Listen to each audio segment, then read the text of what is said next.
सबको नमस्ते और बहुत बहुत thank you for joining me again. आज का मंत्र पढ़ लेते हैं। इसी का पढ़ लेते हैं जो गीता का 7वां श्लोक है इसका। यदा यदा ही धर्मस्य ग्लानिर्भवति भारत अभ्युत्थानम् अधर्मस्य तदात्माने सृजामय। हमने इस पर बात की थी। जब भी अधर्म का नाश होता है तो धर्म वाली फोर्सेस आगे बढ़ के आगे आ जाती हैं और वो अधर्म का नाश करने के लिए गैदर करके इकट्ठी होकर काम करना शुरू करती है। हर युग में ऐसा होता है, हर एज में ऐसा होता है। अब हम भगवान कृष्ण के बातों पे कल बात कर रहे थे और हम उसको, उनके पूरे मैसेज को, उनकी पूरी डॉक्ट्रिन को समझने की कोशिश कर रहे थे। हम ये कोशिश कर रहे थे कि किस तरह ये समझा जाए कि उनके एक्चुअल मैसेज क्या है और इस चीज में ना पड़ा जाए कि भगवान कृष्ण विष्णु का अवतार हैं या कि एक ह्यूमन बीइंग है या कि वो परमात्मा की वाणी को बोल रहे हैं या वो। इस डिबेट में पढ़ने से मनुष्य की जो अंदर बैठी हुई फेथ की जो बेसिक नींव होती है ना, वो थोड़ी डगमगा जाती है। और जब वो डगमगा जाती है तो ये मनुष्य को सुनने में समझने में अच्छा नहीं लगता। तो नेगेटिव भाव जब दिल में जागता है तो फिर मैसेज की तरफ भी नेगेटिविटी हो जाती है। तो वो मैसेज भी अडेप्ट नहीं करते, उसको भी नहीं समझते कि मैसेज क्या है। तो इसीलिए इस झमेले में ना पड़कर मैसेज को ही समझने की कोशिश होनी चाहिए कि बताया क्या जा रहा है। और जो बताया जा रहा है वो इतना ज्यादा वैलिड है, इतना ज्यादा वैलिड है कि वो हमेशा हमेशा हमेशा के लिए एप्लीकेबल है। अब ठीक है, उसमें से बहुत चीजें बहुत डिफिकल्ट है, बहुत ही डिफिकल्ट है। कुछ कॉन्सेप्ट्स तो बहुत ही डिफिकल्ट है, उनको समझना और भी मुश्किल लगता है। और वो क्योंकि डिफिकल्ट है, मुश्किल लगता है, इसका ये मतलब नहीं है कि वो एप्लीकेबल नहीं है या करेक्ट नहीं। हम अपनी समझ के हिसाब से ये सोच सकते हैं कि हमको जितना समझ में आ रहा है वो इतना ही है। वो हमारी समझ है। इसका ये मतलब नहीं है कि हम पर भगवान कृष्ण जो मैसेज दे रहे हैं उनकी समझ के ऊपर डाउट करना शुरू करें या उसको चैलेंज करना शुरू करें या उसको ना समझने के लिए आर्ग्यूमेंट्स देना शुरू करें। It does not help. तो हेल्प वही होती है कि हमको ज्ञान प्राप्त करना है। हम बैठे क्यों हैं, हम आए क्यों हैं, इसमें जुड़े क्यों हैं, ये हमारा प्रयास क्या है। हमारा प्रयास और इच्छा है ज्ञान प्राप्त करने की। हमको जब ज्ञान प्राप्त करना है तो हमको ज्ञान प्राप्त करना है, बस उसी की चेष्टा होनी चाहिए। तो ये कोशिश करते रहना चाहिए कि हम ज्ञान को ही मेन फोकस में रखें, बाकी चीजों के ऊपर ध्यान ना दिया जाए। तो ये आर्ग्यूमेंट क्योंकि गीता के अंदर बहुत बार आई है और आएगी भी आगे। पहले भी आई है, पिछले मंत्रों में भी आई थी, 3-4 मंत्र पहले भी आई थी और आगे भी आई। यही आएगी कि वो मनुष्य रूप धारण करके परमात्मा की वाणी से हमको बता रहे हैं। तो हमको मानना है मान लीजिए, नहीं मानना है मत मानिए, कोई प्रॉब्लम नहीं। लेकिन मैसेज को समझिए कि वो वाणी क्या बोल रही है। अब वो परमात्मा की वाणी में मनुष्य रूप धारण करके बोल रहे हैं या परमात्मा का अवतार लेकर, भगवान कृष्ण विष्णु का अवतार लेकर बोल रहे हैं। बोल तो परमात्मा की वाणी रहे ना। अगर वो परमात्मा की वाणी ही बोल रहे हैं तो भाई वाणी को समझो ना। फिर उसके पीछे के झमने में क्यों जाती हो कि भाई उन्होंने धनुष नहीं धरा, उन्होंने हाथ में गदा नहीं धरी, उन्होंने एक चक्र रखा हुआ है, उन्होंने धोती पहनी हुई है, उन्होंने, इट डजंट मेक डिफरेंस। उसके मैसेज को समझो। तो इतनी देर से मैं आपसे यही बता रहा था और कल भी यही बताया कि उनके जो मैसेजेस हैं उसको समझना चाहिए। जो भी वो बोल रहे हैं उनको बहुत क्रिप्टिकली ध्यान से सुनिए। जो भी वो बोल रहे हैं, जितनी भी हम बातें करते हैं इसमें, मैंने आपको बताया कि 100 से ऊपर तो वो प्रिंसिपल्स बता चुके हैं हम लोगों को। अब जब वो 100 से ऊपर प्रिंसिपल हमको बता चुके हैं, अगर हम उनको नोट करके 1 2 3 4 के हिसाब से भी रखना चाहें, तो हमारे पास वो प्रिंसिपल्स उस तरह बैठ जाएंगे कि हम कह सकते हैं कि ये अल्टीमेट रियलिटीज हैं। ये ऐसा हो ही नहीं सकता कि ये चीज एप्लीकेबल ना हो। पहले भी थी, 5,000 साल पहले भी थी, उससे 21 लाख साल पहले भी थी, आज भी है, कल भी रहे। उस मुल्क में भी थी, इस देश में भी है, उस देश में भी है, हर एक देश में है, हर मनुष्य के लिए है। तो जो चीज इस तरह एप्लीकेबल होती है उसको रित कहते हैं, क्योंकि रित जो होता है वो अनम्यूटेबल होता है, वो कभी चेंज नहीं होता। इन चीजों को हम रित कहते हैं। और जो भी रित को स्थापित करता है, स्टैब्लिश करता है, जो भी रित के ऊपर चलता है, उसको हम धर्म कहते हैं। धर्म का मतलब होता है धृति से बना हुआ। धी, धारण करना। जैसे कल मैंने राधा की डेफिनेशन में धा के लिए बताया था कि धा का मतलब धारण करना। तो धृति का ध भी धारण करना। और किसको धारण करना? ऋतों को धारण करना धृति है। मानना, एडॉप्ट करना, उन पे चलना। और जो धृति है वो धर्म है। तो धर्म क्या है? धर्म वो है जो परमात्मा के बनाए नियम है, जो सृष्टि के नियम है, जो सारी दुनिया पर एप्लीकेबल नियम है, उन पर चलना, उनको मानना, उनको स्वीकार करना, उनके हिसाब से अपना जीवन चलाना, ये होता है धर्म। धर्म के अंदर कहीं भी और कुछ नहीं है, कोई फेथ, कोई मजहब, कोई पूजा पाठ, ये सब कुछ नहीं है, रिचुअल्स हैं। हाँ, अगर कोई रिचुअल करने से कोई चीज अच्छी होती है, बुरी होती है, ठीक है, वो दैट इज ओके, बिकॉज वो भी उसी तरह से नेचर के हेल्प में आ जाती है, या सारी संसार के सारे लोगों के अच्छे के लिए हो जाती है। तो अगर आप रिचुअल कर रहे हैं, बहुत खुशी की बात है, वो भी धर्म है। तो ये चीज मान लीजिए कि जितनी बातें यहाँ बताई गई हैं गीता में, अभी तक तो कितनी बताई हैं और आगे भी कितनी बताएंगे, टोटल 1000 1500 के आसपास हो जाएंगे ऐसे प्रिंसिपल्स। ये सारे के सारे जो प्रिंसिपल्स हैं, ये सब धृति है, धर्म है, ये सब रित है। अब मैं बताता हूँ आपको कि भगवान कृष्ण ने कहा है कि मानव जन्म, मनुष्य का जन्म क्यों मिलता है, ह्यूमन लाइफ क्यों मिलती है, इंसान की तरह जन्म क्यों मिलता है। क्योंकि ये तो बता चुके हैं आपको कि आपको तो अर्न करना पड़ता है ना, हर चीज कल मैंने बताई थी आपको। You have to earn everything. कोई भी चीज फ्री नहीं होती। अगर आपको मानव का शरीर मिला है तो आपने ऐसे कर्म किए हैं जो कि आपको मानव का शरीर दिलाता है। अगर आपको भोग मिले हुए हैं कि बहुत सारा धन है, संपत्ति है, पैसे हैं, तो आपने ऐसे ही कर्म किए हैं कि आपको ये मिल रहा है। अगर आपको बहुत दुख मिल रहा है, बहुत कष्ट मिल रहा है, बहुत ज्यादा तकलीफें मिल रही हैं, तो कर्म किए हुए हैं इसलिए मिल रही हैं। तो हर चीज तो आपको कर्म से अर्न करनी पड़ती है, कमानी पड़ती है। बिना कमाए हुए कुछ नहीं मिलता। Nothing is free. तो अब भगवान कृष्ण अपने बेसिक फैक्ट पे आते हैं, जब वो कहते हैं कि धर्म संस्थापनार्थाय। वो कहते हैं कि हर ह्यूमन बीइंग, हर मनुष्य का जन्म एक ही कारण से होता है। वो कारण होता है धर्म संस्थापनार्थाय, धर्म की संस्थापना करने के अर्थ के लिए। कि आप धर्म की संस्थापना करेंगे, धर्म को एस्टैब्लिश करेंगे, धर्म के रास्ते पे चलेंगे, धर्म से अपना जीवन चलाएंगे, इस कारण के लिए ही, और उसको सपोर्ट करेंगे, उस कारण के लिए ही ह्यूमन बॉडी आपको दी गई है। वरना क्यों दी जाए आपको ह्यूमन बॉडी? क्या किया है जो ह्यूमन बॉडी दी जाए?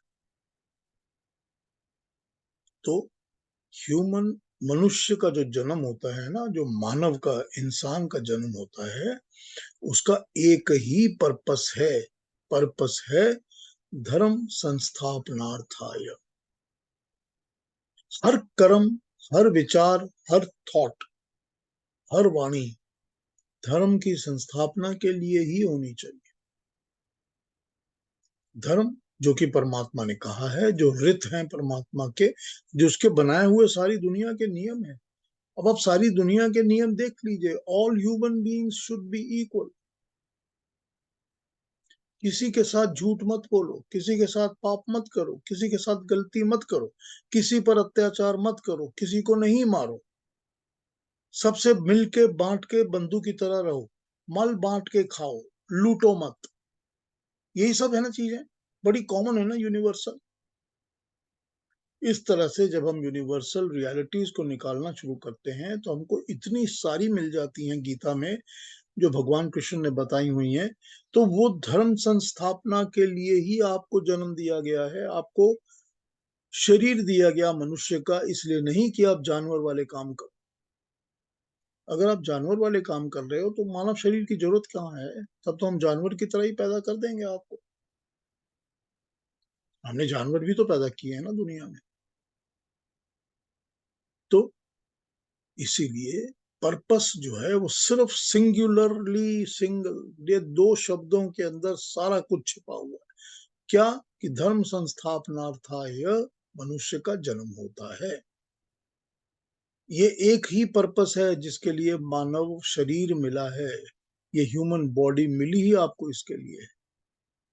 और जब आप इसके अगेंस्ट काम करते हो तो आप जस्टिफाई नहीं करते कि आपको दोबारा ह्यूमन बॉडी क्यों दी जाए।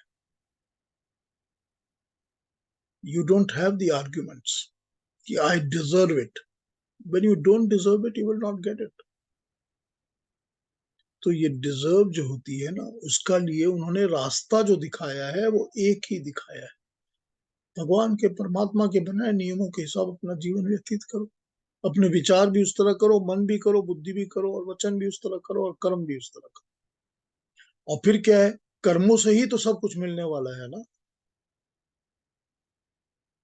और जब वो कहते हैं कि मैंने कई जन्म लिए हैं तेरी तरह अर्जुन, तो वो कई जन्म उनको लग गए हैं धर्म संस्थापना करते करते करते करते उस लेवल तक पहुंचने के लिए कि हम सब उनको हाथ जोड़ के भगवान मानने को तैयार हो गए। कि हमने सब ने कहा कि हाँ भाई, ये तो बहुत सिद्ध पुरुष है, बहुत महान है, ये तो इनको भगवान कृष्ण कहना चाहिए।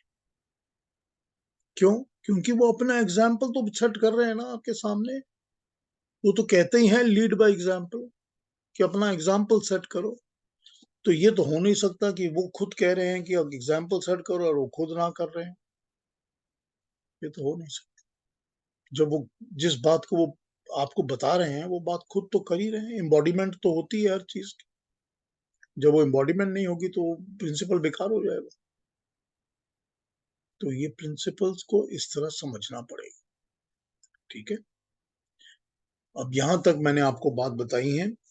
इनके ऊपर कोई कमेंट क्वेश्चंस हो तो पूछ लीजिए जरूर मेरे से, इसी वक्त पूछ लीजिए, फिर हम नंबर 9 और 10 पर आ जाएंगे। बताइए, कुछ पूछना है तो बताइए मेरे को। श्वेता जी, अगर आपके मन में कोई डाउट हो तो बिल्कुल पूछिए। नमस्ते सर, नमस्ते सभी को। नहीं सब सर, क्लियर है। आज कोई डाउट नहीं मन में? ये डाउट तो बहुत है सर। तो पूछ लीजिए, पूछ लीजिए।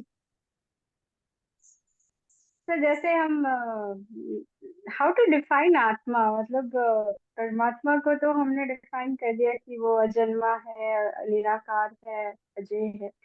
परमात्मा को आत्मा को एक ऐसे समझाने के लिए how we can define it, what is it, कैसे डिफाइन कर आदि और अनंत, सकते हैं? इसका कोई शुरू नहीं होता और कोई एंड नहीं होता। नित्य है, परमानेंट, आदि अनंत नित्य। लेकिन ये कर्म करने के लिए शरीर धारण करती है। कोई भी आत्मा जो होती है वो कर्म करने के लिए कोई भी किस्म का शरीर धारण करती है। आत्माएं जो होती हैं वो बिल्कुल भी एक दूसरे से इंडिपेंडेंट होती हैं और परमात्मा से भी इंडिपेंडेंट होती हैं, क्योंकि हम कहते हैं कि 3 परमानेंट फैक्टर्स होते हैं जो ना कभी मरते हैं ना पैदा होते हैं, उनका आपस का कुछ वो नहीं होता, वो एक दूसरे को कंट्रोल नहीं करते, एक दूसरे के साथ बढ़ाते कमाते कुछ नहीं करते। मतलब ये है कि आत्माएं जितनी भी हैं कम से कम इस यूनिवर्स, इस सृष्टि में, उनको हम ये नहीं कर सकते कि हमने उनको डबल कर दिया या हाफ कर दिया, ये नहीं हो सकता। वो जितनी है उतनी ही है। तो आत्माएं, परमात्मा, आत्मा और मूल प्रकृति, मतलब मैटर, मतलब प्रकृति के जो मूल परमाणु होते हैं, जो प्रकृति को तैयार करते हैं, बनाते हैं, वो ये 3 चीजें परमानेंट हैं। आत्मा, परमात्मा, मूल प्रकृति, ये 3 चीजें ना कभी जन्म लेती हैं ना मरती हैं, ये परमानेंट हैं, ये हमेशा रहती हैं। अब होता ये है कि जब किसी एक स्पेसिफिक एरिया में सृष्टि का क्रिएशन करना होता है, तो परमात्मा वहां पर मूल प्रकृति के परमाणुओं पर अपना तेज डालता है।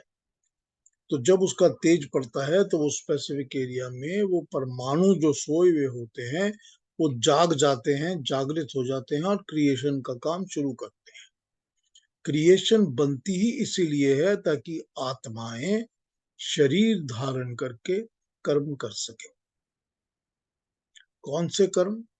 फिर वही धर्म संस्थापनार्थाय, कि आपका काम है कि आप अच्छे कर्म करें, कर्म कर करके आप मोक्ष की तरफ जाएं, कि आपको दोबारा जन्म न लेना पड़े, कि उस ब्रह्म चक्र के अंदर से आप बाहर निकल सके, आप उसमें ना फंसे। तो फिर आप कर्म करते हैं, आप आत्माएं जो हैं वो शरीर धारण करती हैं, शरीर धारण करके कर्म करती हैं। कर्म जो भी करती हैं, आत्माओं के ऊपर उन सब चीजों की स्मृति, मेमोरी, एक छाप की तरह पड़ जाती है, वो संस्कार बन जाते हैं।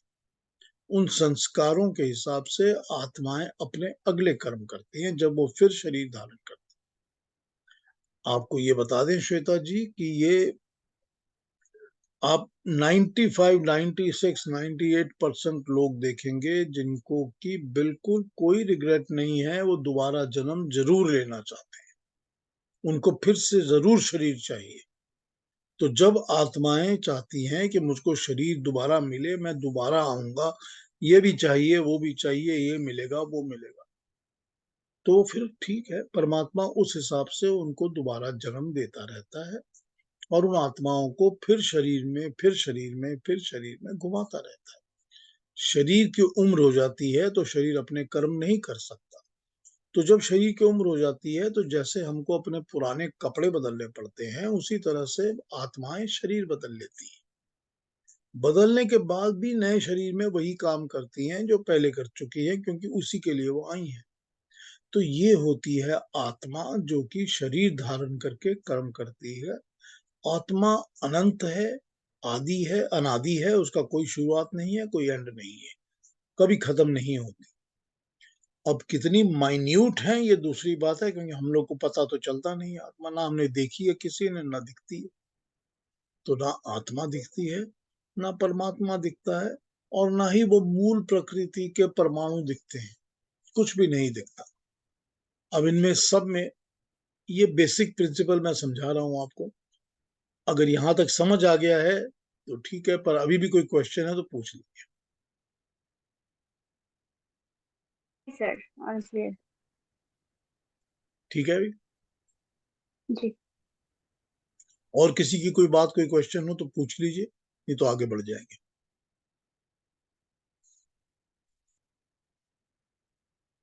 चलें, तो फिर अरुणा जी आपकी टर्न आ गई है। आप 9 और 10 पढ़ दीजिए श्लोक, उस पर बात करते हैं। जी।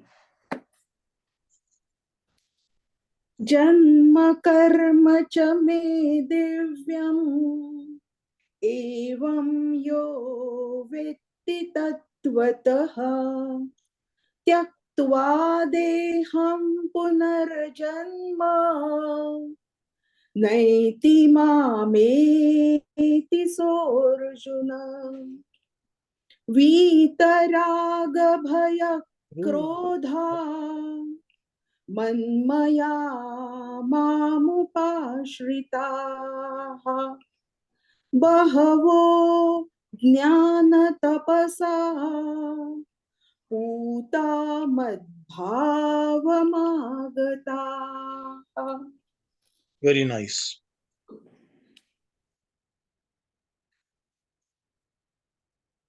पहले इसकी रेगुलर ट्रांसलेशन पढ़ते हैं, फिर इस पर बात करते हैं।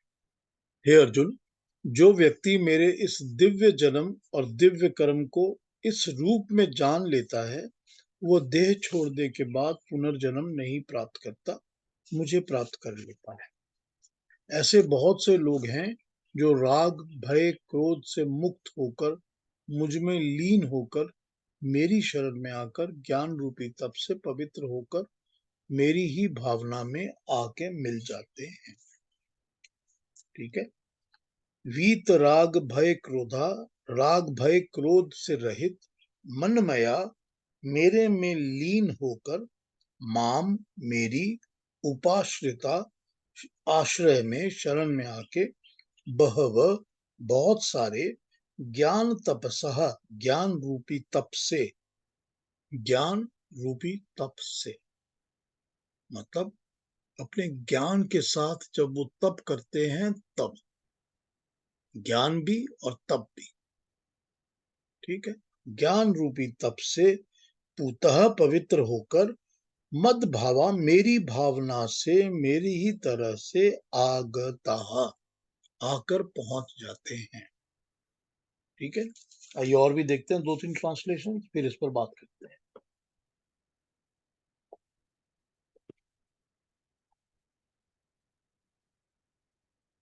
9. Arjuna, my birth and activities are divine. He who knows this in reality is not reborn on leaving his body but comes to me, completely rid of attachment, fear and anger, wholly absorbed in me, depending on me, and purified by the penance of wisdom. Purified by the penance of wisdom, many have become one with me even in the past.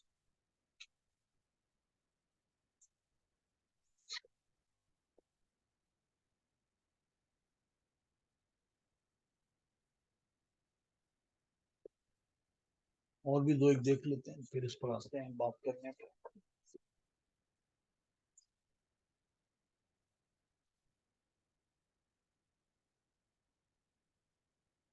He who has perceived the essence of my radiant incarnations and work is never born again after discarding this body, but dwells in me.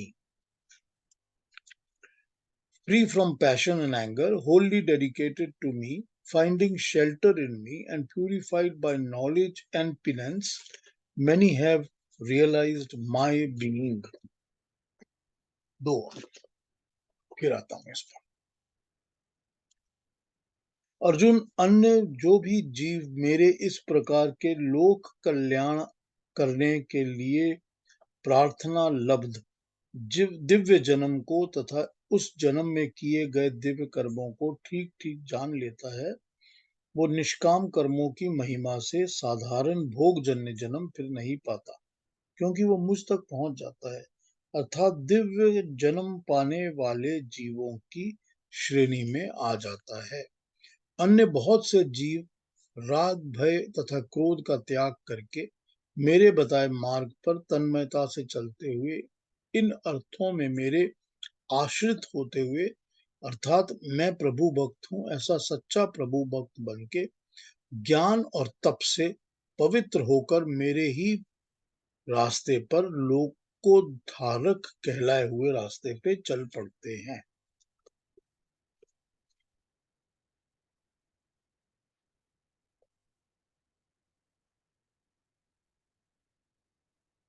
मेरा जन्म और मेरे कर्म दिव्य हैं। जो इस प्रकार तत्व से जानता है, देह को त्यागने के उपरांत वो पुनः जन्म नहीं लेता और मुझे प्राप्त कर लेता है। राग क्रोध भय को त्याग करके मेरे आश्रय होकर मेरे कहे हुए के अनुसार कर्म करके अनेक जन ज्ञान रूप तप से शुद्ध होकर मेरे ही स्वरूप को पा चुके हैं। एक डेफिनेशन पढ़ता हूं, फिर इस पे बात करता हूं।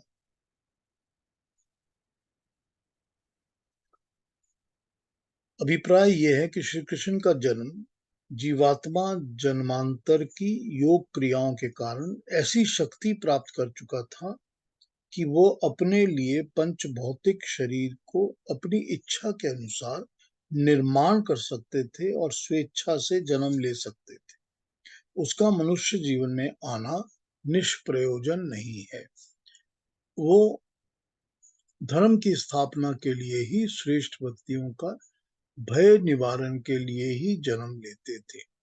योगी राज श्री कृष्ण का जन्म और उसके दिव्य कर्म के और उनके चमत्कार का रहस्य जाना जा सकता है। वह स्वयं राग क्रोध भय को पार करके उस जैसा जो भी बन जाएगा वो मुझसे आकर मिल जाएगा।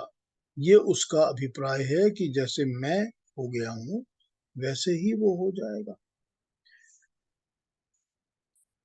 इससे स्पष्ट होता है कि भगवान कृष्ण स्वयं जो कहना चाहते हैं वो अपना एग्जाम्पल दे रहे हैं कि जैसे मैं हूं मेरे जैसे ही हो सकते हो।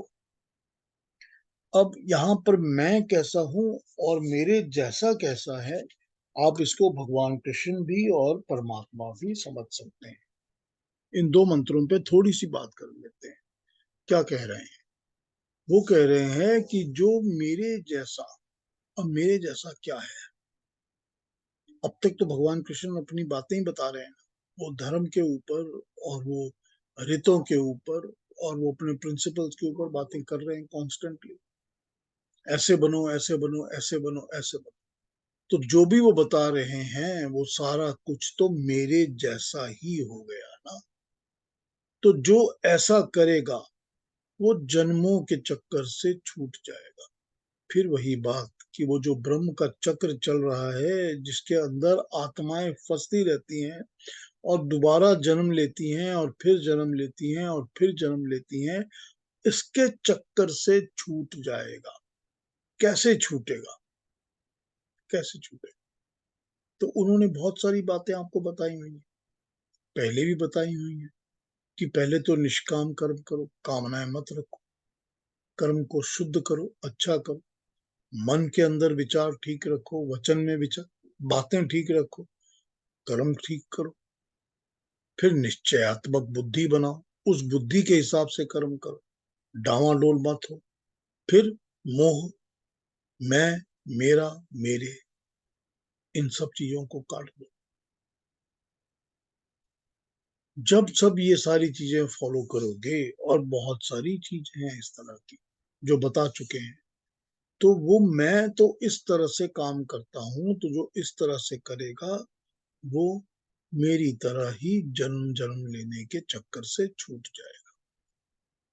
छूट तो गए, मगर भगवान कृष्ण क्यों दोबारा जन्म ले रहे हैं? वो छूट तो चुके हैं, छूटने के बाद उनको जन्म लेने की जरूरत कहाँ है?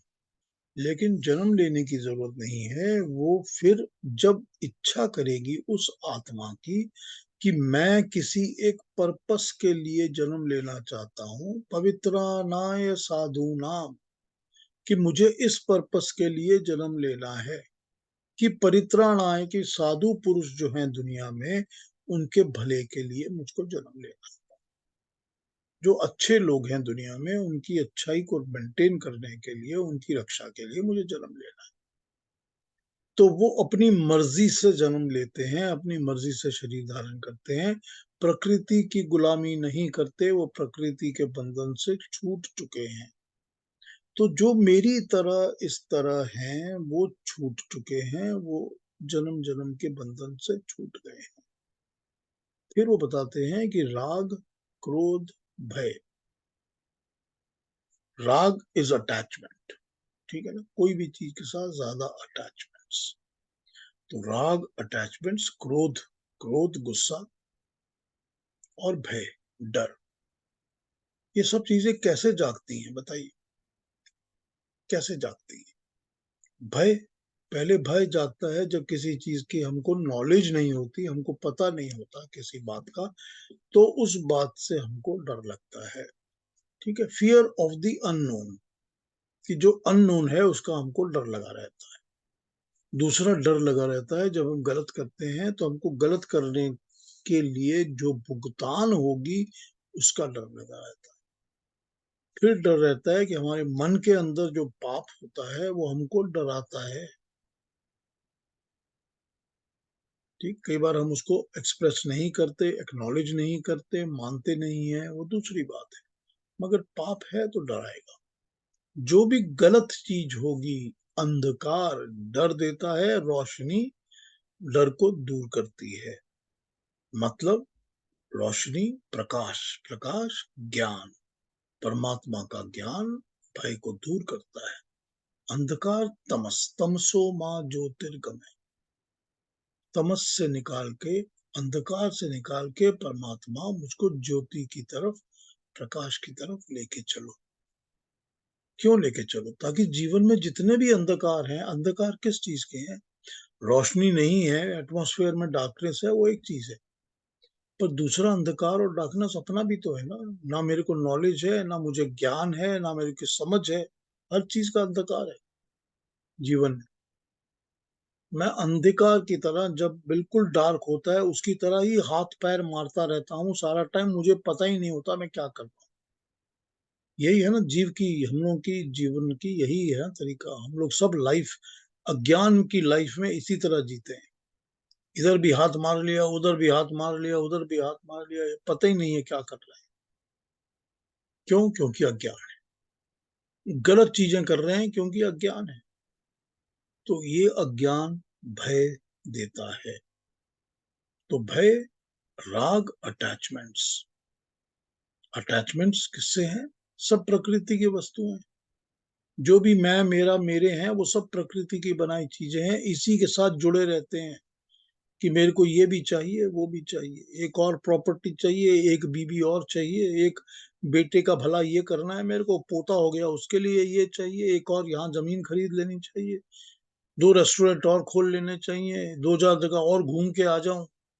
सब चीजें मेरे को प्रकृति से चाहिए, नेचर के अंदर जो बनी है उनके साथ मैं जुड़ा ही रहता हूँ। तो ये जोड़ जो होता है प्राकृतिक चीजों से, उसको राग कहते हैं। सारा राग, सारी अटैचमेंट्स जोड़ वाली होती हैं जो नेचर की चीजों के साथ होती। तो जब नेचर के साथ जुड़े रहेंगे तो फिर वापस तो आना ही पड़ेगा ना। फिर दिल करेगा कि फिर से अब ये शरीर बुढ़ा हो गया, अब मेरी इतनी उम्र हो गई है कि मैं एक और शादी तो कर ही नहीं सकता, बच्चे भी और पैदा नहीं कर सकता, भाग दौड़ भी नहीं कर सकता, तो अब क्या करूं? तो एक शरीर और मिल जाए तो मैं दोबारा सारा काम शुरू करूं। यही है ना अटैचमेंट, है ना ये अटैचमेंट। दोबारा शरीर तो दिलाती है ना, क्योंकि दिल करता है कि मुझको दोबारा आना है और मुझे ये करना है और वो करना है। तो जब राग है, जब भय है, तो इस जाल से नहीं निकल सकते। फिर क्रोध, गुस्सा। गुस्सा किस चीज का, क्रोध किस बात का? जब कोई इच्छा पूरी नहीं होती, जब कोई डिजायर पूरी नहीं होती, तो फिर फ्रस्ट्रेशन होती है और गुस्सा होता है। ये क्रोध होता है। क्रोध कहाँ से आता है? वही, जब प्राकृतिक चीज नहीं मिलती। कभी सोचा है कि हमने परमात्मा को प्राप्त करना था, परमात्मा की प्राप्ति नहीं हो रही, बड़ा गुस्सा आ रहा है। कभी सोचा है कि ये हो सकता है? कभी सोचा है? मन की शांति चाहिए। मैं अपने अंदर जाके अपनी मन की शांति ढूंढ रहा हूँ। मैं इंटरनलाइज हुआ हूँ, शांत बैठा हूँ, क्योंकि मुझे अपनी ही आत्मा के अंदर से अपनी आत्मा की आवाज सुननी है। आज मैं 1 घंटा बैठा रहा, मुझे आवाज नहीं सुनी, बड़ा गुस्सा आया, मैंने टीवी तोड़ दिया। ऐसा हो सकता है? कभी नहीं होता। गुस्सा सिर्फ प्राकृतिक वस्तुओं की अप्राप्ति से होता है। जब प्रकृति की चीजें हमको नहीं मिलती तो हमको गुस्सा आता है। जब हम किसी को चाहते हैं, ये मनुष्य, ये आदमी मुझे मिल जाए, ये औरत मुझे मिल जाए, नहीं मिलती तो हमको गुस्सा आता है। प्राकृतिक वस्तुओं का ना प्राप्त होने से क्रोध। तो क्रोध और भय और राग, ये सब प्रकृति से जुड़े हुए हैं। तो जब हम प्रकृति से इतनी डीपली अटैच्ड हैं और जुड़े हुए हैं, तो हमको कैसे जन्मों से मुक्ति मिलेगी? नहीं मिलेगी। तो उसके लिए क्या करना होगा? उसके लिए ज्ञान और तप। ज्ञान को प्राप्त करोगे तो अज्ञान दूर होगा, और तप, तपस्या, कड़ी मेहनत, बहुत मेहनत। जो मेहनत की पराकाष्ठा होती है, एक्सट्रीम होती है मेहनत करने की, उसको तप कहा जाता है। तप होता ही तब है जबकि मनुष्य कोई एक मेहनत, कोई एक काम बहुत एक्सट्रीम तक जाके अपने आप को दुख देके, कष्ट देके करता रहता है। तब हम कहते हैं कि ये तपस्वी है, कि ये तपस्या कर रहा है, ये तप कर रहा है। तो कड़ी मेहनत और ज्ञान। कड़ी मेहनत किस चीज की? कड़ी मेहनत इस प्रकृति के झंझट से छूटने की, अपनी आदतों को ठीक करने की, अपनी सोच को ठीक करने की, अपने कर्मों को ठीक करने की। कि मैं तो हर वक्त, हर बात, हर मोमेंट में प्रकृति से जुड़ा हूं। हर मोमेंट में मैं, मेरा, मेरे कर रहा हूं। मैं इस मैं से कब छूटूंगा? तो प्रकृति ने पकड़ा हुआ है, बहुत टाइटली जकड़ा हुआ है, वो छोड़ती नहीं है। जब उससे छूटेंगे, मेहनत कर करके, कर करके, और मेहनत के साथ साथ ये नहीं हो सकता कि वर्क हार्ड और वर्क स्मार्ट। तो यहाँ स्मार्टनेस सिर्फ ज्ञान है, कि हार्ड तो करना ही है मगर स्मार्ट भी करना है, क्योंकि ज्ञान होना चाहिए कि मैं तप किस तरफ कर रहा हूं, मेरी तप करने का फोकस कहाँ है, एजेंडा कहाँ सेट हुआ है। तो ज्ञान और तप, जब ये दोनों चीजें मिलती हैं, तो मनुष्य जन्म जन्म के चक्कर से छूट जाता है। तो ज्ञान जब मिलता है तो अज्ञान छूट जाता है। जब अज्ञान छूट जाता है तो भय खत्म हो जाता है। किसी चीज का डर और भय नहीं रहता। जब इंसान गलत काम नहीं करता तो वो नहीं डरता। जो छोटा बच्चा पैदा होता है, 1 साल का, 2 साल का, उसको किसी चीज की डर नहीं होती, किसी बात से वो नहीं डरता। उसको शेर के पिंजरे में खड़े कर दो तो वो शेरों के साथ खेलना शुरू कर देगा। उसको ये डर नहीं होता कि शेर खा जाएगा मेरे, क्योंकि उसको डर नहीं होता, भय नहीं होता, क्योंकि आत्मा के अंदर परमात्मा ने भय नहीं दिया हो। भय जो है वो हमको एक्सटर्नल प्रकृति सिखाती है, इम्पोज करती है, और हम अपने ऊपर इम्पोज करते हैं जब हम गलत काम करते हैं। जब मैंने गलत काम किया तो मुझे पता है ये पकड़ा जाएगा और मैं प्रॉब्लम में पड़ जाऊं, तो फिर भय। तो एक भय अपने ऊपर हम इम्पोज करते हैं, किससे? प्राकृतिक वस्तुओं के यूसेज से, या यूज करने के लिए, या कोई भी कारण से, और अज्ञान से। क्योंकि हमको प्रॉपर ज्ञान नहीं था, नॉलेज ठीक नहीं थी, तो अज्ञान से हम भय पैदा करते हैं। तो अज्ञान और भय, यानी कि दोनों एक साथ चल रहे हैं। तो जब ज्ञान मिलेगा तो भय कट जाएगा, हटना शुरू हो जाएगा। जब ज्ञान मिलेगा तब पता चलेगा कि मैं जो तप करके क्रोध और राग के ऊपर कंट्रोल कर रहा हूं, कि मुझे राग से भी छुटकारा चाहिए, अटैचमेंट्स भी छोड़नी है, और गुस्सा और क्रोध और फ्रस्ट्रेशन नहीं करनी है, या उतना नहीं जुड़ना है कि जो नहीं मिला उसके लिए मैं गुस्सा कर पाऊं। तो उस चीज का तप करेंगे। जब ज्ञान होगा तो तप ठीक। तो यहाँ ये डिफाइन किया है उन्होंने। जब उन्होंने बता दिया आपको कि मेरे बहुत सारे जन्म हुए हैं, जैसे तेरे हुए हैं, लेकिन मैंने अपने जन्मों में क्या कर्म किए हैं, जो मैं आज इस स्टेज पे खड़ा हूं और तू इस स्टेज पे खड़ा है। ठीक है। एक बड़ा मोटा मोटा एग्जाम्पल लेके समझ लीजिए कि एक नया रिक्रूट है जो कि ट्रेनी है, कि पुलिस का हवलदार है जो कि हवलदार बन के पुलिस में भर्ती है, 6 साल 7 साल से काम कर रहा है, हवलदार की पोजीशन पर है, बड़ा खुश है। डिस्ट्रिक्ट सुपरिटेंडेंट ऑफ पुलिस, जो टॉप पोजीशन पर सुपरिटेंडेंट ऑफ पुलिस है, उसके साथ आके डायलॉग कर रहा है कि मेरे कर्म देख, कि मैंने एग्जाम पास किए थे, कॉम्पिटिटिव एग्जाम्स में अपीयर हुआ था, पढ़ाई की थी, इसमें आया था, मैंने ट्रेनिंग की थी, फिजिकल फिटनेस की एग्जाम्पल दी थी, तो मैं इस पोजीशन पे बैठा हूं और मैंने अपने आप को प्रूव किया है। ठीक है ना? तूने भी वही किया, मैंने भी वही किया, एक ही जॉब कर रहे हैं दोनों। तेरे पास भी शरीर है, मेरे पास भी शरीर है, तूने भी कई जन्म लिए हैं, मैंने भी कई जन्म, और तेरे जन्मों के लेने में और मेरे जन्मों के लेने में यही फर्क है। क्या फर्क है? ज्ञान और तप का फर्क है। यही फर्क है कि मैंने कर्म सारे निष्काम किए हैं, क्योंकि वो ज्ञान था। वो ज्ञान जो कि 21 लाख साल पहले बताया गया था, वो ज्ञान जो बीच में लग रहा था कि अवेलेबल नहीं है, लेकिन वो है, क्योंकि वो ज्ञान कभी जाता नहीं है, नॉलेज कभी जाती नहीं। तो वो ज्ञान है, वही मैं लेकर आया हूं जो तुझे बता रहा हूं, ताकि तू भी इस जन्म मरण के बंधन से छूट सके, इस प्रॉब्लम में से बाहर निकल सके। तो मैं तेरे को सिर्फ ज्ञान दे रहा हूं, तब तो तुझे करना है ना, तब तो हर इंसान को खुद करना पड़ता है।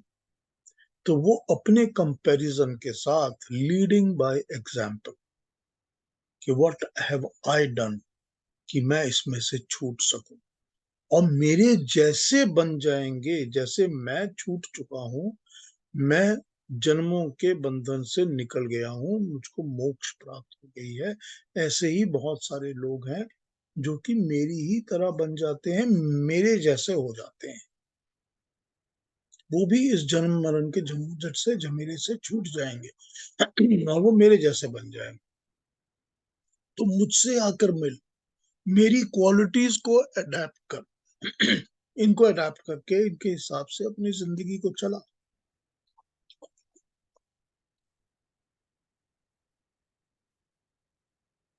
एक पिछले मंत्र में हमने देखा था ना, मत पर, उसमें वो कहते हैं ना, मत पर मेरे जैसा परायण, जो मेरे एग्जाम्पल्स पर, मेरे कर्मों के हिसाब से कॉपी करके जीता है, वो मत पर है।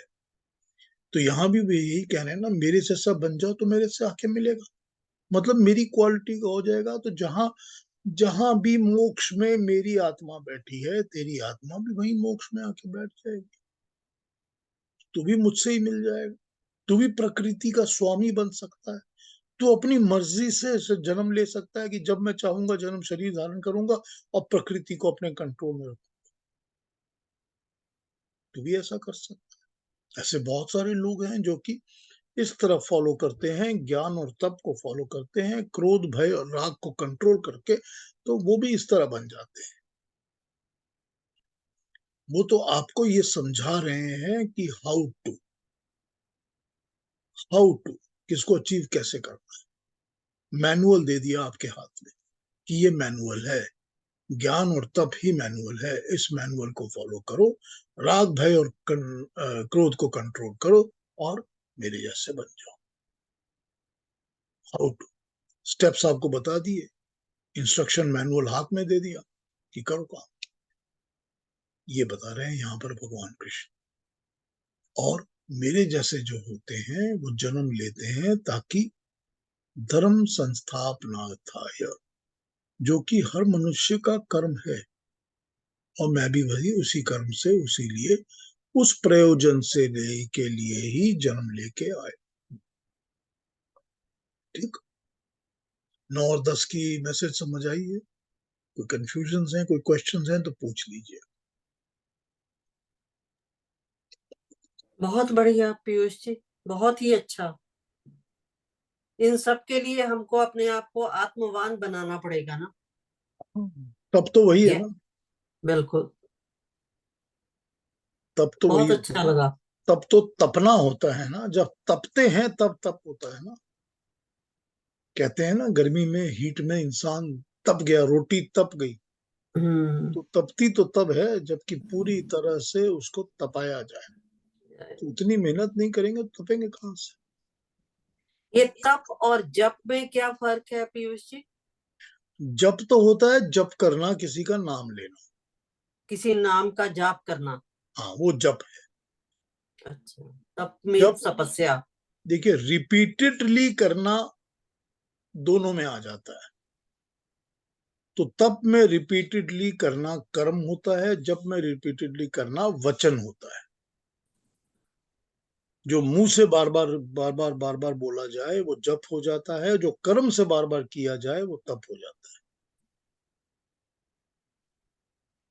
ठीक है। कोई और क्वेश्चन कमेंट्स कोई पूछना चाहता है? कुछ कोई चीज रिपीट करूं? बताइए, टाइम है अभी हमारे पास, कुछ भी बोल सकते हैं।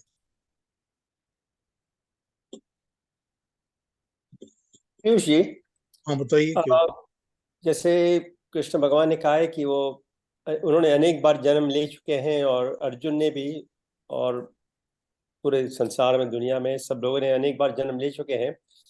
तो कृष्ण भगवान तो उनका उनको शायद ये मालूम भी था कि एक जन्म से दूसरे जन्म, और दूसरे जन्म से तीसरे जन्म से लेके समझिए हजारों जन्म तक उनको क्या करना है और उनको किस पर ध्यान देना है।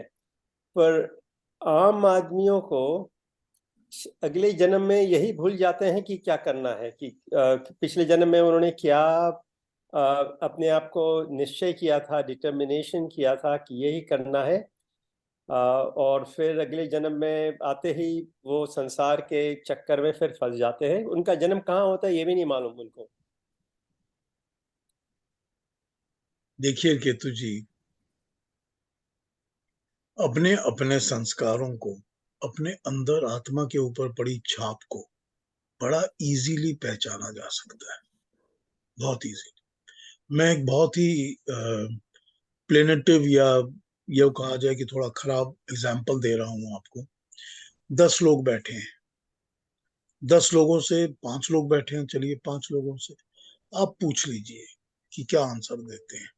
सामने से 2 3 4 5 बहुत ही सुंदर खूबसूरत औरतें आ रही हैं, ठीक है। एक के मन में क्या आएगा, 2 के मन में क्या आएगा, 3 के, चौथे के, पांचवे के मन में क्या आएगा? जो उसके मन में आएगा वो उसका संस्कार है, वो पहले से उसके दिल में आत्मा में छिपा पड़ा संस्कार है।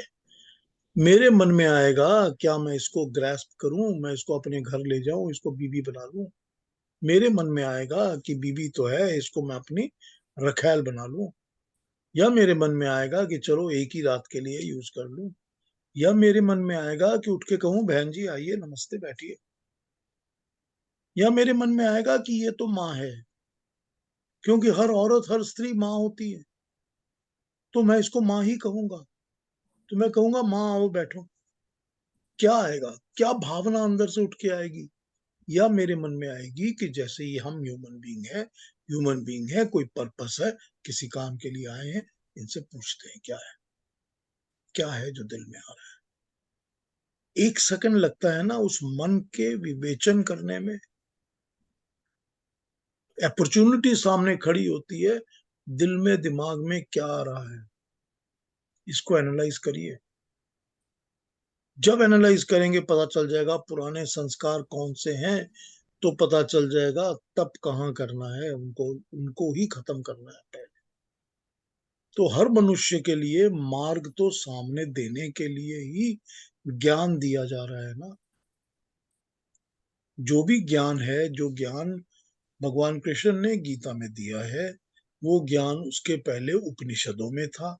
उपनिषदों में जितना भी ज्ञान है वो ज्ञान उसके पहले दर्शन और दर्शन शास्त्रों में था। दर्शन शास्त्रों और उपनिषदों में जो भी ज्ञान है वो उसके पहले वेदवाणी में, ब्राह्मण ग्रंथों में वो ज्ञान था। हर जन्म में मनुष्य जो जन्म लेता है, लाख हजार जन्म ले लिए, लेकिन हजार जन्म लेने के वक्त भी हर समय ज्ञान अवेलेबल था। ज्ञान लिया या नहीं लिया ये तब पे डिपेंड करता है कि मेहनत की कि नहीं की ज्ञान लेने के लिए, और फिर कौन से संस्कार को अपनाया, अपने अंदर बैठाया, कौन से को नहीं बैठाया। और फिर उसका तो एग्जामिनेशन। अब आपको इस जन्म में पता चल गया कि मैं अपने आप को रोज टेस्ट कर सकता हूँ।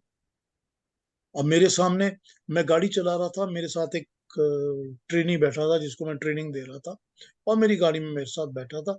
सामने मेरी गाड़ी के एक गिलहरी स्क्विरल आके खड़ी हो गई और वो हिली नहीं। तो जैसे ही वो हिली नहीं, तो मेरे साथ वाला जो पार्टनर बैठा था वो कहता, oh damn good man, great opportunity, just drive on top, कि चढ़ जाए इसके ऊपर। उसने बोल दी अपनी बात। मैं गिलहरी के पास पहुंच गया। पहुंच के मैं थोड़ा ब्रेक मार के वेट कर रहा हूँ कि भागेगी। फिर मैंने थोड़ा गाड़ी को इधर उधर किया तो भाग गई। फिर ये मेरे को कहता है, oh man, what have you done, you missed such an opportunity. अब ये मेरा संस्कार है और उसका संस्कार है ना।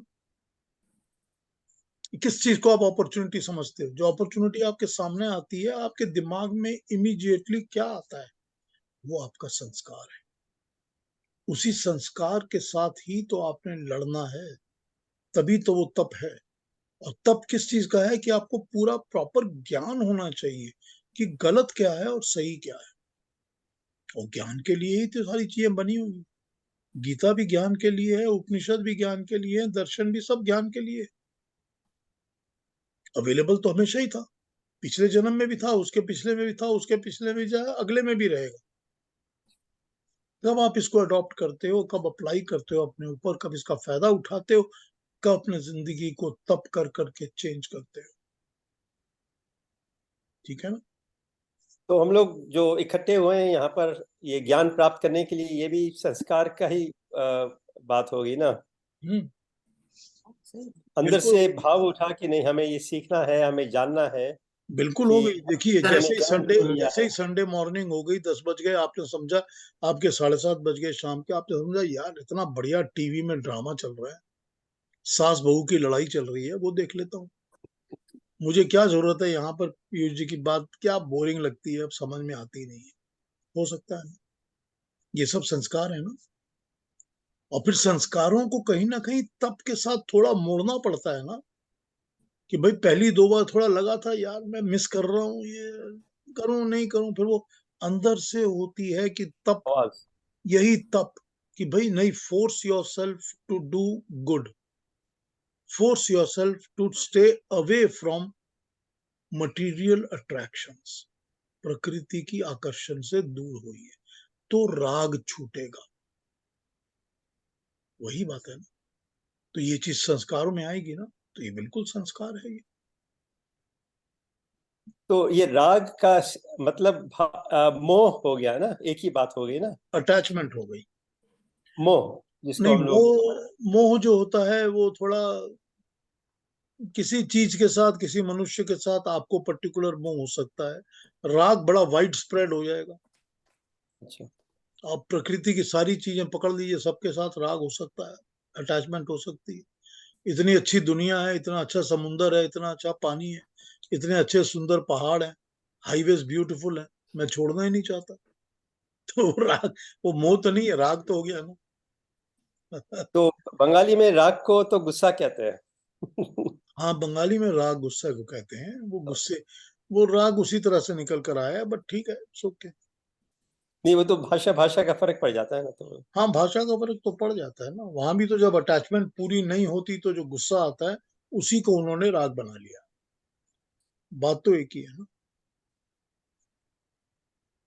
तो जैसे जैसे चाइनीज में शब्द माँ है, तो माँ के 3 अर्थ होते हैं। एक एक तो होती है अपनी माँ, एक माँ को जिस तरह से बोलते हैं उसका मतलब होता है घोड़ा, और तीसरे माँ का और कुछ अर्थ होता है। तो अगर आप ठीक से नहीं बोलेंगे तो गड़बड़ हो जाती है फिर बात। हाँ, वो लैंग्वेज तो हर एक, सब लैंग्वेजेस ऐसी होती है ना।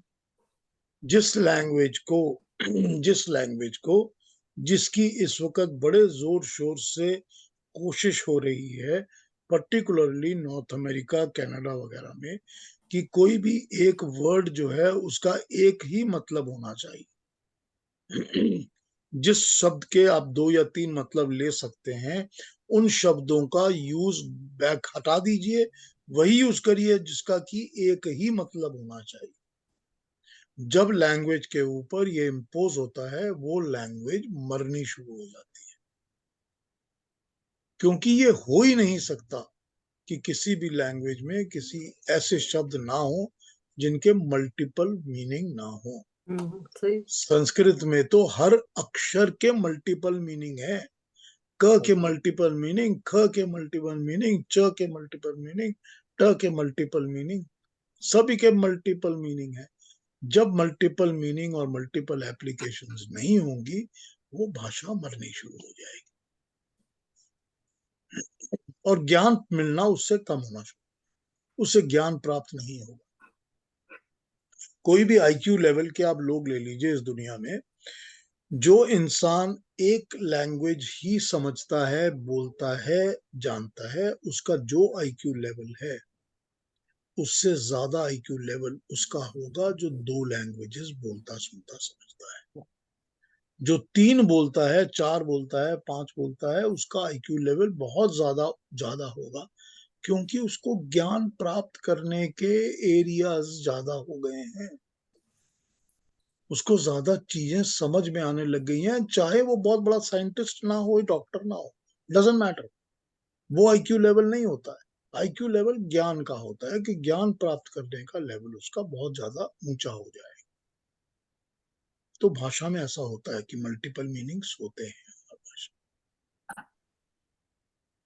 कोई और बात ठीक किसी है। का कुछ कहना? गुड पीयूष जी, हाँ जी, हाँ जी, हाँ जी इंदिरा जी। मुझे एक सवाल आया। आपने ये बात पहले भी की थी कि संस्कृत के बहुत मीनिंग्स होते हैं। तो यदि मेरे को फिर जरा एक बार विचार आया कि यदि अंग्रेजों के नाम के तो कोई मीनिंग होते ही नहीं है। आमतौर पे नहीं होते। हाँ, यदि हम लोग संस्कृत का ज का जॉन का मीनिंग करें तो एकदम विचित्र नाम निकलेगा। प्रयास प्रयास करके देखिए, मैंने कभी कोशिश नहीं की है। मेरे को एक बार रात को ख्याल आया कि नहीं, आपसे पूछूंगी। कोशिश करके देखिए। नहीं, मैं ट्राई नहीं करूंगा, मुझे करना भी नहीं है। नहीं, कई शब्दों के मतलब होते हैं इंग्लिश में भी। हाँ, होते हैं, हो बिल्कुल। सकता है कि वो बाइबल से कनेक्टेड हो या नेचर से कनेक्टेड हो, पर है हाँ, बिल्कुल, हाँ, थोड़े से, वो सब तो नहीं है। बिल्कुल, वो बिल्कुल सच बात। तो बाइबल से निकले हुए होते हैं, किसी दूसरे का नाम उनको दिया जाता है। नहीं, लेकिन जैसे स्मिथ है वो चेंज हो गया। गोल्ड स्मिथ को कहते थे जो सोने का काम करता है, नहीं, कोई भी काम अच्छा, करता है, कोई भी और काम। ब्लैक स्मिथ है जो हाँ, वो काम, हाँ। ये ऐसे थे। लेकिन अब धीरे धीरे चलते चलते सभी स्मिथ हो गए। और कब हुए? जब वो अपना गांव छोड़ के शहर में आए या शहर से आके किसी और देश में चले गए। नहीं तो ऐसा ही है ना, हम लोग में भी तो ऐसा है ना, हमारा भी तो है। जितने हाँ, ब्राह्मण थे सारे शर्मा हो गए ना, ऐसा ही होता है।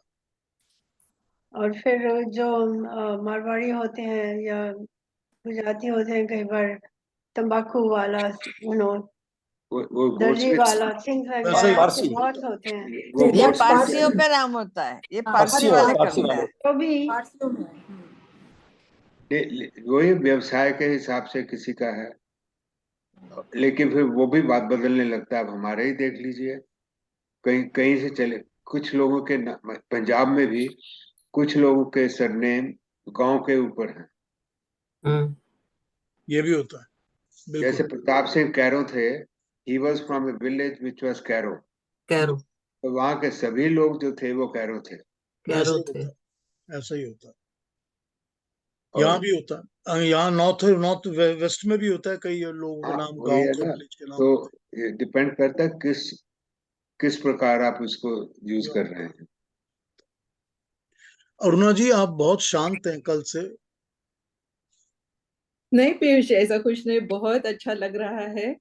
बहुत ही अ, सोच में पढ़ रही हूँ मैं, लेकिन बहुत अच्छा लग रहा है।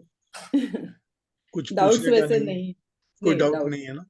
सो फार तो नहीं। चलिए, पीयूष ठीक। जी, हाँ जी, हाँ जी। नमस्ते। मैं कुछ बोलूं? हाँ, हाँ, बिल्कुल।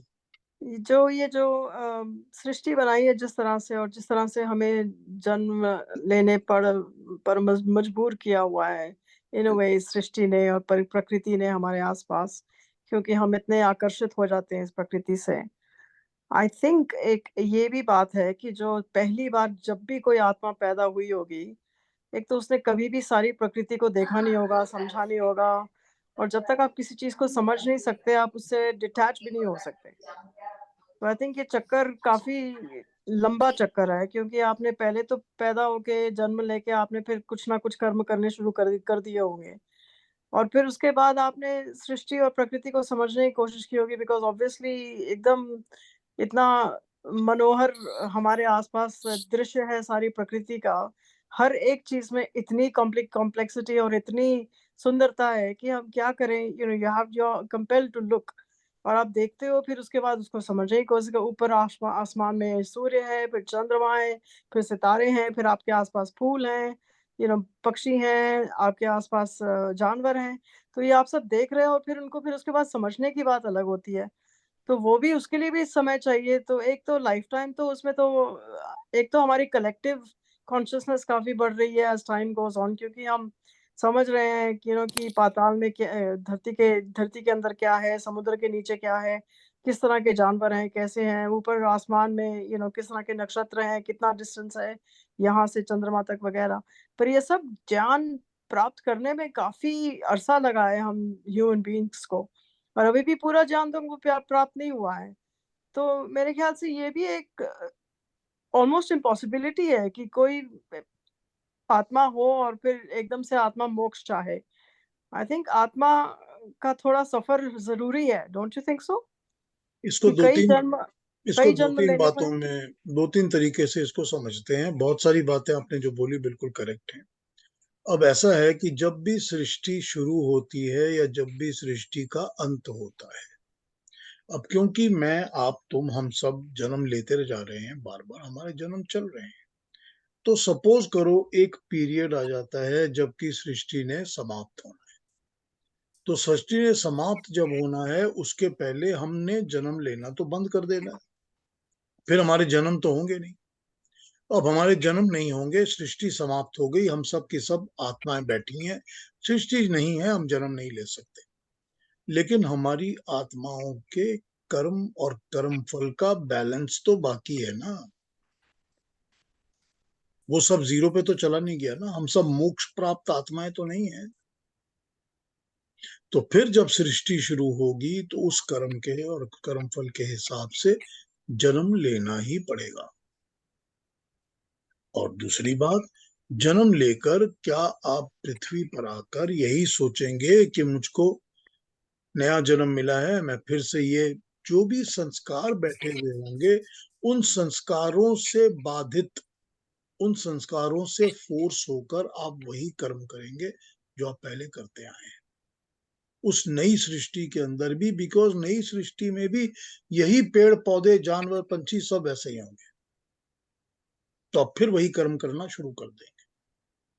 तो पहली बात तो ये है कि जो आत्मा जन्म लेती है वो सारी आत्माएं मोक्ष में से निकली हुई नहीं होती, और मोक्ष की निकली हुई आत्माओं को तो जन्म लेने की कोई आवश्यकता नहीं होती।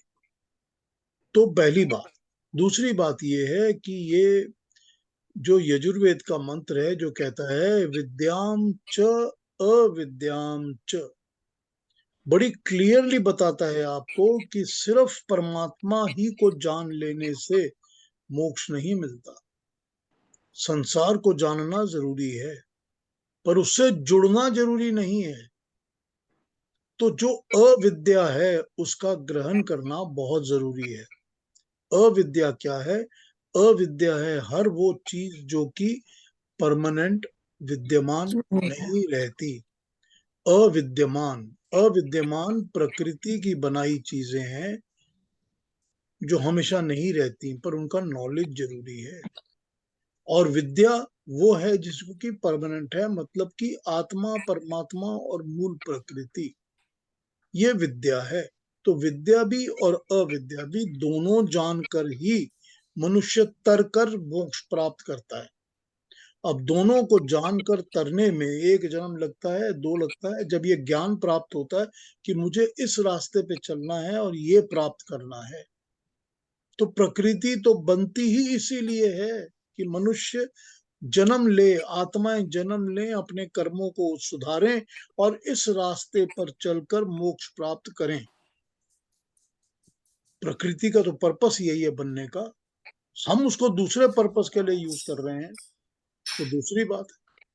तो अगर इसके लिए इस सफर में, इस ट्रैवल में, इस कॉन्टिन्यूअस यात्रा में आपको 2 साल लग रहे हैं, 25 साल लग रहे हैं, 100 साल लग रहे हैं, दूसरी बात है, हर एक पर अलग अलग है। तो मुझको अगर 4 जन्म में समझ में आ गई बात और मैं 4 जन्म के बाद सुधर गया, दूसरा 40 में सुधरा, कोई दूसरा 4000 जन्म ले रहा है, नहीं सुधर रहा। लेकिन आत्मा तो है जो कर्म करेगी शरीर के अंदर, उसके ऊपर छाप पड़ेगी, उस कर्म का कर्म फल उसको भुगतना पड़ेगा। तो ये इस तरह से चल रहा है सिस्टम, ठीक है ना। तो बेस्ट यही कर सकते हैं हम कि अपने अगले जन्म की प्रेपरेशन अच्छी करें। बिल्कुल। पता नहीं अभी तक तो कोई पिछले आसार में नहीं भी नजर किया आ था, रहा है कि पिछले में भी किया था तभी तो अच्छे माँ बाप मिले, अच्छा जीवन मिला, खाने पीने को मिला, सब ठीक मिला ना। तो एक प्रमोशन हो गई जैसे कि। हाँ तो पिछला भी मिला था, अब उससे अच्छा मांगिए, अच्छे की कोशिश और करिए। सनातन धर्म में पैदा होना ये भी बहुत बड़ी प्रमोशन है, हाँ तो क्योंकि ठीक है, फिर अगली बार और कोशिश करिए ना, तो और भी अच्छा मिलेगा। उस कोशिश में लगे रहिए कि मेरे कर्म ठीक होने चाहिए, परमात्मा के साथ जुड़ना चाहिए, कि मुझे सही रास्ते पे लगाओ प्रभु। यही कर्म है। लेकिन सही रास्ता ही तो है जो समझ नहीं आता ना। जब समझ और आ जाए तो उस जब पर तक चले। दुनिया में आप रहते हो तब तक इतने इन्वॉल्व रहते हो दुनिया में कि वो सही रास्ता भी कभी कभी समझ नहीं आता। तो वही, जब जब समझ आए, जब जागो तब सवेरा। जब समझ आ जाए उस रास्ते पे चलना शुरू करो। इतना सा समझ आ जाए तो इतना चलना शुरू करो, फिर और पकड़ो, फिर और पकड़ो। वही तरीका है। तो छाप कैसे छोड़ी जाए एक जन्म से लेके दूसरे जन्म तक, जो कि आपके साथ रहे आपकी आत्मा में, वो कैसे क्या बहुत अभ्यास करना चाहिए किसी चीज का, उससे छाप बन जाती है हाँ, जिस चीज वो का संस्कार? जैसे देख लो आप अपना, कोई भी चीज देख लो कि मैं घर बैठा हूं और मेरे को ये चीज हो गई और मुझे गुस्सा आ गया, तो वो गुस्से की भी तो एक छाप पड़ी हुई है ना अपने अंदर, जो बार बार गुस्सा आता रहता है। तो उस गुस्से की छाप को स्टडी करके देखो तो पता चलेगा कि ये छाप पड़ी हुई है मेरे अंदर। तो इसी तरह से मैं ज्ञान के रास्ते के ऊपर चलने की छाप डालना चाहता हूँ। तो उसको प्रैक्टिस करते रहो, बार बार उसको सोचते रहो, उसी के ऊपर अग्रसर रहो कि नहीं मुझे ये नहीं, मुझे ये चाहिए। तो जो चाहिए वो फोर्स करके, वो तो यहाँ के लोग कहते हैं 21 दिन में आदत बन जाती है। तो ठीक है, 21 दिन प्रैक्टिस करो, 200 दिन प्रैक्टिस करो, 4000 दिन प्रैक्टिस करो, अपने आप आदत पड़ जाएगी। तो वो छाप पड़ेगी पड़ेगी आत्मा के ऊपर।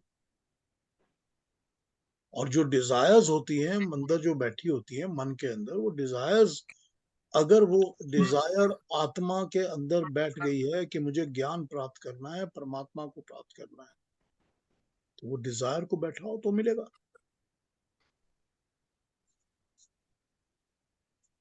सही बात। मुझे लगता है कि जो हमारे रोज रोज की हम जो कर्म कर रहे हैं, हमें समझ तो आ ही रहा है ना।